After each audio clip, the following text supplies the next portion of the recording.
Во својата моделска офанзива Volvo го освежи и S90.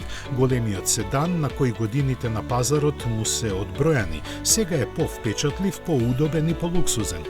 Дизајнот се ослонува на новите стилски елементи од останатата гама, одразувајќи ја континуираната трансформација на марката насочена кон електрификацијата.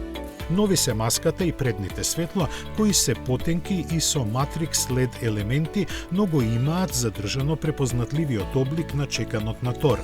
Истиот потпис го имаат и задните светла, кои безпрекорно интегрирани создаваат автентичен изглед.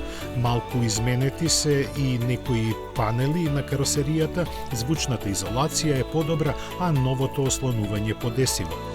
Моторизацијата засега е позната само за Кина, каде овој модел се произведува.